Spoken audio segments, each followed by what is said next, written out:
right now we're going to talk to Ms. Angela Kinsey. Big round of applause. Can we all put our Instagram hands together, our virtual hands together? And look who's here. Can you believe it? Hi. Hey, Ange, how you doing? Hi, buddy. It's so good to see you. Hey, it's great to see you. I'm doing a live Instagram show. Isn't that crazy? It's crazy. I watched your whole beginning. I listened to you, and I saw you draw your circles, and I thought there was some really good stuff there, Rainn. Well, I'm sure you watched all of the last 7 episodes that we've done as well to research being a guest on this show. Very much so. Yeah. Hey. So we've done, this is show number 8. We've been plugging away every day at noon. Sometimes, you know, we get 200 viewers, and now we got, because you're live now, we've got another 2,000, which is fantastic. Hi, everyone. Thanks, Angela Kinsey's viewers. Thanks for coming on. Please make sure, everyone, to follow at SoulPancake. It's a terrific online digital media platform. Obviously, YouTube channel and Facebook are much bigger than its Instagram presence, which is about 200,000 followers. But we really wanted to do the show on a platform that is all about bringing people together and connecting them. So you saw my little Venn diagram that I did, Angela. I did. And there's some missing, but this is a start. Maybe we'll do part 2 tomorrow. But terrifying, connected, disconnected, and strange and funny at the same time. And we're here, and sometimes we go in between all of those different feelings and others. Do you have any experiences like that or anything to share on that, on this theme? Yeah, I mean, you know, I have 3 children, and they're 11, 11, and 9. And so I'm also navigating this through their eyes and trying to think about what their world is like right now. And also it's hard because I feel like that I'm trying to keep things not scary for them, but also things are scary, you know, so it's sort of this balance with the kids. And that has been kind of interesting because I want to be truthful to them. I want them to know the stakes of what's happening in the world and how we need to be responsible. But I also don't want them to live paralyzed by fear. So there's a little bit of that. Oh, someone asked me if I'm in my That's What She Shed. Yes, I am. I'm in my That's What She Shed. Sorry, Rainn. I didn't know that was the thing. This is my shed, Rainn. I got a shed, and I made it my home office, but it's just a tough shed like you'd buy at Home Depot. Is that the one out by the, I saw that in your backyard. Is that by your pool kind of? Like? Yes, it's dangerously close to my swimming pool because it's the only place we had to put it. But I am very thankful that I have this little space to work. And it's lovely. Thank you. I have a question for you. This is off topic. Is that a cage behind your head? Yeah. What lives in it? Oscar Nunez. Oscar! That would be amazing, actually, if you popped out. He would do it. He would do it. He would totally do it. He would do it. But no, it is one of those things, Rainn. It's like what you were saying, where you can be at a wedding and it's a happy occasion and be sad, or you can be somewhere where you're supposed to be sad and you and your friend get tickled about something. You know, all those emotions converge. You don't stop having all the feelings you always have. Your environmental life is changing, but you are still you, and you're still trying to process all the information. And some days you're going to be scared, and some days you're going to feel triumphant, like you got this. And other days you're going to laugh, because if you don't laugh, you'll cry. It's all of those things, and they're all okay.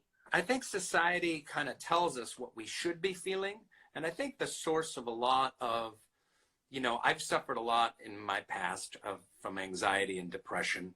Something I've started kind of writing about a little bit more, something I want to kind of share more with people, because it's such a relevant topic today in young people, the epidemic proportions of anxiety and depression that are going on. And I think there's a myriad causes for this. But do you know what myriad means, Angela? Are you being condescending? Yes. Well done. There's several things that have led to this for you, Rainn. Oh, you're sharp as a tack. I love it. Oh. So, but continue. I'm sorry? I said continue. Thank you. With your permission, thank you. Yes. Block, ban, hang up. So, listen, I think people get confused sometimes because they feel like society tells you what you should be feeling, and then you're feeling something different, and it doesn't compute, and it's right. And I think social media doesn't help that. I was looking at social media recently, and I was just because I have here I try and stay off of it a lot. Personally, I post things, but I try not to just spend hours surfing on it. But because I have SoulPancake on this iPad, I was looking at it a lot, and there were people writing poetry, and I was like, and posting their poetry. I was like, I should be writing poetry.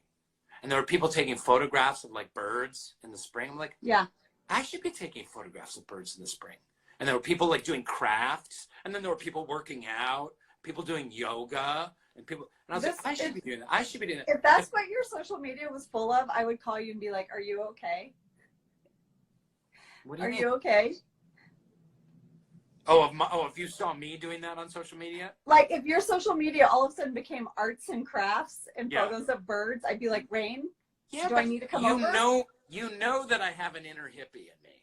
I know that. You're crunchy. I know you're crunchy. I'm a little crunchy. I'm a very much love, power, bringing people together. Yes. Can we all just get along? Kumbaya. There's a big kumbaya component to the old. Hey, I love it. I love it. And but so I was seeing all this stuff, and I was thinking I should be doing all that. Then I felt bad, and it's like, oh, I lost you for a minute. But I felt bad. I was like, but I'm doing enough. I mean, I'm doing this show, and I'm writing some projects, and I'm involved in some other things, and SoulPancake that's uplifting. So I feel like in my head, I know I'm doing what I need to be doing right now. But then I felt really bad. But I think for me, like one of the stories from my life was that when I got out of acting school and I was a professional actor, and I had a beautiful girlfriend, now my wife at the time, and I had a great apartment in Brooklyn, but I was really unhappy, even though everything that I thought in my head I had always wanted, I had, and I was still really unhappy. So it's really been a lifelong journey. Like, why do I feel unhappy, even though I have all of these things that I've wanted my whole life? So a lot of times society, our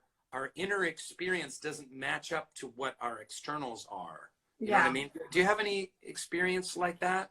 All the time. All the time. All the time. I feel like I just could be doing better than whatever it is, wherever I'm at in life. Like, oh, I should be more accomplished, right? Maybe I should have taken that job in New York, and maybe I would be, whatever, Oscar nominee or whatever it is that you judge yourself by. Yeah. But really, I try to quiet all of that noise, because it's just noise. How do you quiet all that noise? The comparison, envy, the what ifs, the shoulds, I should be, the anxiety that comes from it.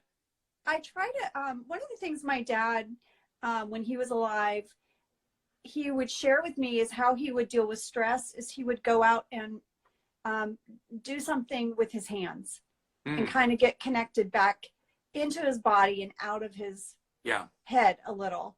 And so I try to do things like that ground me in the present. And, children are very grounding in that way, Rainn, because our kids live in the right now. They don't think, they don't plan for future. They don't really have a concept of the past, children, when they're young. And so it kind of forces you to be in the present. But I do think about my dad quite a bit, how he would go, we had a farm, and he would go like build a fence or something, and kind of get himself back in just like his body a little bit. So I'll do little projects, and I know they might seem simple, but it helps me. It's almost a form of meditation where I'll do something really simple, like, all right, today I'm going to organize the pantry. I know it's very simple, but it's also about starting a task and Could you organize would you organize my pantry? I will come over when they allow me, Rainn, when I'm allowed, I'll come over and organize your pantry. It brings me joy. It's also about starting a task and finishing it. I feel like a lot of times in our industry, and I know this is different depending on what your industry is, a lot of time our dreams feel very big and out of our control. And like we are always like, I don't know, that we don't get to make a lot of choices sometimes in our careers. It's other people, the director, the casting director, the producers. And as an actor, you don't always have a lot of control. And I love having a task that's mine, that I complete and finish. Yeah. And but one way I quiet the noise, and I know this is very simple sounding, but I try to sit and be still. And be still and just be quiet. Now, do you view that as being as different than meditation? Or is it just a less formal form of meditation, just being still? Because that's a big component of meditation. Yeah. Yeah, I just try to sit, you know, I love a back porch. I don't know if it's because I'm Southern, but I love a porch. And I just try to sit on the porch for a few minutes, just have like a cup of tea or something, and just sit and be still. And I just, in those moments, try to have a moment of gratitude. And it can be as simple as, oh, I'm so thankful that, you know, there's a really nice breeze out today and it feels good going across my face. And I'm thankful for that breeze. I'm thankful that I get to sit here and feel that breeze. And that's so wonderful, Angela. These are such specific things to share with people about making stuff with your hands, doing stuff with your hands, finding time to be still. Yeah. And finding even tiny, simple moments of gratitude. That's really great. Yeah, I think that helps me. And I think, you know, also the one thing I always tell my kids over and over, and it's something my parents told me a lot, is that you are enough. Just you exactly as you are enough. Yeah. Yeah. You know? Yeah. That's a tough one for me. You know, when I started doing therapy a while back, 10 or 15 years ago, however long it was, they had me do affirmations, and one of them they had a list you could choose from, or you could write your own. And they had this list, and the top one was "I am enough." And I was like, I looked at it, and I was like, oh shit, I don't feel that. And so my therapist was like, that's the one you have to look in the mirror every day. To hang by your mirror, and every day look in the mirror. And I know it sounds like, who was the what was that Saturday Night Live sketch? Like, gosh darn it, I love you. You are good enough. Was it Stewart or something? Yes, Stuart Smalley. Yeah. I'm good enough. I'm smart enough. And gosh darn it, I like me. Yeah.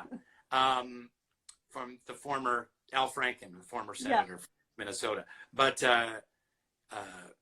it was so hard for me to do, to like look in the mirror and say, like, I am enough. You know, even when I was on The Office and having some success as an actor and whatnot, it was very difficult for me to say. I'd been wired to really view myself as not enough.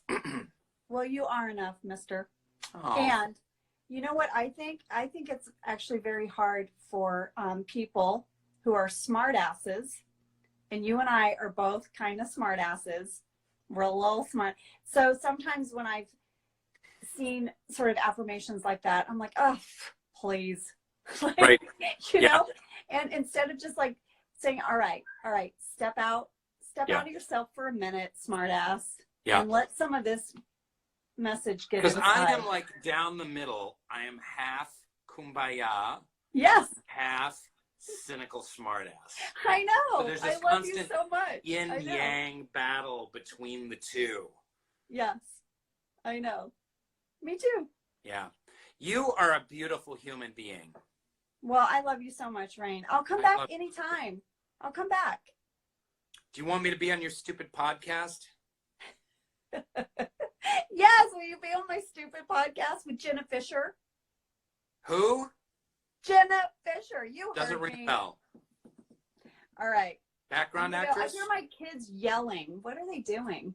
Ah! Yeah. Did you hear that? They're fine. They'll be fine. Just throw them a sandwich. Make sure they don't drown. Hey, It was such a pleasure talking to you, Ms. Angela Kinsey. You're awesome, and thank you for taking 10 minutes, 15 minutes out of your very busy schedule coming on Hey Human. I love you, Rainn. Tell all your stupid followers to follow at SoulPancake. Will you do that? I will tell them. No, just tell them right now. Tell them right now. Oh, you know what my kids wanted me to say to you? What? Hi, idiot. Oh, you guys, I was in the car with my kids and Rainn called and I said, Rainn, I'm with the kids. You're on speakerphone. And he said, hello, idiots. And they loved it. They laugh. They laugh and laugh. Yeah. All right. Yeah. I love you. Bye. Love you too. So long. Bye. Okay. How was that? What an asshole. Right? You see what I had to deal with for almost 10 years? Blah. Blah.